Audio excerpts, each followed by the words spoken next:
दोस्तों सालार ending explained और world building के बारे में तो बहुत से वीडियोस बने, वहीं दूसरी तरफ बहुत से लोगों ने इसे इलॉजिकल फिल्म भी कहा। और जिस सीन की सबसे ज्यादा बात होती है उसी सीन के बारे में हम सबसे पहले बात करेंगे, जो था ये वाला सीन जहां देवा वरदा को बचाने के लिए नारंग को मार देता है, लेकिन सोल्जर सिर्फ देखते रह जाते हैं, देवा को नहीं मारते। जो मशीनरीज होते हैं उनके हाथ की बंदूकें गिर जाती है भाई यार वो इतने इलॉजिकल सीन से सारे लोग इतने डर जाते हैं कि बंदूक में लगी मैगजीन गिर जाती है सबकी। तो इनको मैं ये बताना चाहता हूँ कि भाइयों, सालार देखते हुए केजीएफ से कनेक्शन पे फोकस करने के बदले फिल्म पे ध्यान दिया होता तो अच्छा होता, क्योंकि कोर्ट में जाने से पहले क्लियरली राधा रमा बोलती है आज जो भी वहाँ होगा उससे हमारा कोई ताल्लुक नहीं, वहाँ कुछ भी हो जाए कोई हिलेगा नहीं। और इसीलिए सोल्जर्स का इंचार्ज सोल्जर्स को गन की मैगजीन निकाल के रखने को बोलता है, और इसीलिए जब देवा नारंग का हाथ उड़ाता है तब सोल्जर्स कुछ नहीं करते, लेकिन फिर जब राधा रमा देवा को मारने बोलती है तब वो गन में मैगजीन लोड करके पोजीशन में आने से पहले ही देवा नारंग का सर उड़ाता है, और फिर सीज फायर के चलते सोल्जर्स देवा को नहीं मार पाते। तो अब आप ही बताओ कि ये सीन इलॉजिकल कैसे हुआ।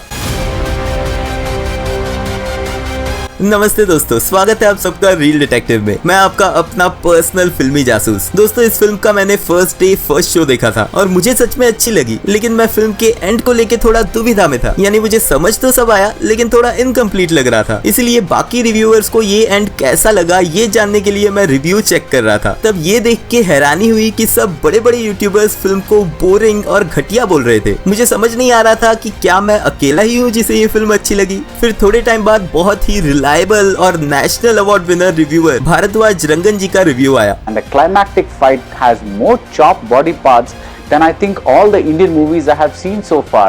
The highs are really high. I had goose flesh at one point. फिर कुछ फॉरेनर रिव्यूअर्स के रिव्यूज आए। This movie exceeded my expectations. I have nothing but praise and good things to talk about. Most especially, thank you for good story. देखिए मैं एक बात बोलना चाहता हूँ कि मुझे ये मूवी अच्छी लगी, और आप भी किसी के मेरे भी ओपिनियन को कंसीडर मत करना। आप खुद फिल्म देखना, फिर आपको फिल्म अच्छी लगती है बुरी लगती है ये आपका डिसीजन है। कौन रिव्यूअर क्या बता रहा है इस पे बिल्कुल ध्यान मत दें। आज हम इस वीडियो में कुछ ऐसे ही मिसअंडरस्टूड सीन्स के बारे में बात करेंगे और जानेंगे उनके पीछे के लॉजिक्स और हिडन मीनिंग्स। तो चलिए अब बिना टाइम वेस्ट किए आते हैं सीधे पॉइंट पे। दूसरा है ये वाला सीन जहाँ देवा के हाथ में प्लास्टिक चाकू देख के की माँ कुछ ज्यादा ही रिएक्ट करती है, ऐसा कुछ लोगों का कहना है। कुछ लोगों को ये सीन बहुत ही क्रिंज लगा, लेकिन अगर आप इस सीन को एनालाइज करोगे तो ये सीन बहुत ही डीप है। ये सीन उस माँ का ट्रॉमा दिखाता है जिसने अपने बेटे को बहुत ही वायलेंट रूप में देखा था, और डायरेक्टर इस रिएक्शन से दिखाना चाहता है कि जो हमने देखा वो कुछ भी नहीं था, ये तो सिर्फ एक शुरुआत थी। और डायरेक्टर हमें ये भी इंडिकेट कर रहे हैं कि पार्ट 2 में कितनी बवाल मारकाट होने वाली है। डायरेक्टर ने इस चीज के हिंट हमें स्टार्टिंग के पोस्टर से ही दे दी थी। उसमें लिखा था the most violent man called one man the most violent, यानी इस पार्ट में हमें देवा के वायलेंट नेचर का सिर्फ ट्रेलर दिखाया था, पिक्चर अभी बाकी है। और क्या पता ये पिक्चर देखने के बाद शायद हम भी ऐसे ही रिएक्ट करें। उसके बाद देवा को इतना ओवर पावर्ड दिखाया है ये भी लोगों को हजम नहीं हो रहा। सबसे पहले तो ये एक फिल्म है, वो भी ओवर द टॉप, लेकिन ये रीजन मैं यहाँ जस्टिफिकेशन के लिए यूज नहीं करूंगा। तो इसका मेन रीजन है कि देवा शौर्यांगा ट्राइब से है, जो इन तीनों ट्राइब्स में से सबसे स्ट्रॉन्ग ट्राइब है, और इसके सबूत हमें पूरी फिल्म में मिलते हैं। सबसे पहले तो राजमन्नार जब शौर्यांगा ट्राइब पे हमले की बात करता है तब राजमन्नार का आदमी बोलता है कि क्या हम शौर्यांगा का मुकाबला कर पाएंगे, यानी वो भी शौर्यांगा के सामने मन्नार आर्मी नहीं टिकेगी इस पे श्योर था। और शायद इसी वजह से राजमन्नार शौर्यांगा ट्राइब को रातों रात नींद में ही मारने का प्लान बनाता है। और राजमन्नार बोलता भी है कि एक भी शौर्यांगा बच गया तो उनका बदला भयानक होगा, और इससे ये एस्टेब्लिश होता है कि शौर्यांगा कबीले के लोग कितने पावरफुल थे, और उनमें से एक भी आदमी पूरे मन्नार कबीले पे भारी पड़ सकता है। उसके बाद देवा को सिर्फ फाइट सीक्वेंस में ही पावरफुल नहीं दिखाया है। इस सीन में जब देवा को घर लेट आने पे उसकी माँ डांटती है तब हम देख पाते हैं कि देवा आयरन का एक बड़ा पार्ट अकेला आसानी से उठाता है, लेकिन वैसा ही सेम पार्ट 2 लोग बड़ी मुश्किल से उठाते हुए दिखाया है। यहाँ इतने छोटे और सिंपल डिटेल के थ्रू हमें देवा की पावर दिखाई है, और इसके लिए प्रशांत सर को सच में मानना पड़ेगा। फिर लोगों का कहना था कि प्रभास के इतने कम डायलॉग्स थे, कुछ एक्सप्रेशंस ही नहीं थे। प्रभास वो भी खड़े हुए स्टैचू के माफिक, कोई एक्सप्रेशन नहीं है बस की। अगर स्ट्रेट फेस के साथ प्रभास सबको मार दिया, सब कर दिया, बातें तो करी नहीं है भाई उसने। नहीं अरे भाई रुको जरा, अब दुनिया में हर इंसान आपकी तरह बिना सर पैर के बात करने वाले नहीं होते। कुछ लोग कम बात करने वाले भी होते हैं और इस फिल्म में देवा का जो कैरेक्टर है वो लोगों के दिमाग के बाहर का है। सोचो, वो एक बहुत ही स्ट्रॉन्ग इंसान है, अंदर से बहुत दुखी है, अकेला है, तो क्या वो डांस करेगा, मजाक करेगा, जोक्स मारेगा? नहीं ना। हर कैरेक्टर ओवर एक्सप्रेसिव थोड़ी होता है। इनसे ज्यादा तो देवा के कैरेक्टर को इन फॉरेनर्स ने समझा है। Without needing to make big facial expressions, without waving his arms around like I do, without having to say much, just is able to like command the screen,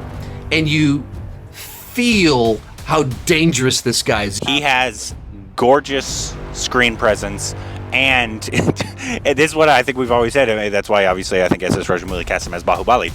He has this warrior. He doesn't have to do anything to be intimidating. Prabhas का screen presence ही ऐसा है कि उनको बाकी actors की तरह खुद को एक्शन हीरो दिखाने के लिए कुछ करने की जरूरत ही नहीं पड़ती। कुछ ऐसा ही रैम्बो फर्स्ट ब्लड फिल्म में रैम्बो का कैरेक्टर था। अब यहाँ भी बोलो एक्सप्रेशनलेस, स्ट्रेट फेस, है हिम्मत। अच्छा हुआ ये सब रिव्यूअर्स बाहुबली के टाइम नहीं थे, नहीं तो उसे भी ऐसा ही कुछ बोलते। और हाँ, उनके डायलॉग्स कम थे, वो कैरेक्टर ही वैसा है। He is man of few words और ये डायरेक्टर को पता है, इसलिए उसे फिल्म में बच्चे कट आउट करके बुलाते हैं। उसके बाद बहुत लोगों को श्रुति हसन के कैरेक्टर से बहुत प्रॉब्लम हुई थी। और हाँ, मुझे भी अगर फिल्म में कुछ नेगेटिव लगा तो वो यही था, उसका वो एक्सेंट, वो डायलॉग डिलीवरी, थोड़ा प्रॉब्लम तो था। लेकिन फिर मैंने सोचा इस चीज को डायरेक्टर ने नहीं सोचा होगा क्या आद्या के कैरेक्टर द्वारा ऐसे फ्लैशबैक के बीच बीच पे बोलना सही था? मुझे भी वो थोड़ा खटका, लेकिन फिर आद्या के कैरेक्टर और उसके बीच बीच में टोकने को एनालाइज करने के बाद समझ आया कि आद्या हम ऑडियंस को रिप्रेजेंट कर रही थी। उसके रिएक्शंस कहीं ना कहीं हम ऑडियंस के रिएक्शंस को मॉक कर रहे थे। उसकी तरह हम भी खान सर की स्टोरी सुन रहे थे और जब जब इन्फॉर्मेशन कुछ ज्यादा ही डेंस हो जाती और हमारे सिर के ऊपर से जाने लगती, तब आद्या का कैरेक्टर स्टोरी को बीच में ही रोक के सवाल पूछता है या कुछ चीजें वापस कंफर्म करता है और तभी एज ऑडियंस हमें चीजें डाइजेस्ट करने का टाइम मिलता है। और सच कहूँ तो फिल्म का एंड आते आते हमारी हालत भी कुछ ऐसी ही हो जाती है। दोस्तों, इस फिल्म पे बहुत कुछ है बोलने के लिए, जो इस वीडियो में डालना तो मुश्किल है। नेक्स्ट वीडियो में इस फिल्म की हिडन डिटेल्स के साथ आपसे जरूर मिलेंगे। तो आज के वीडियो में बस इतना ही। आई होप ये वीडियो आपने एंजॉय किया होगा। अगर हाँ तो please like and share the video and subscribe to our channel. Thank you और मिलते हैं नेक्स्ट वीडियो में।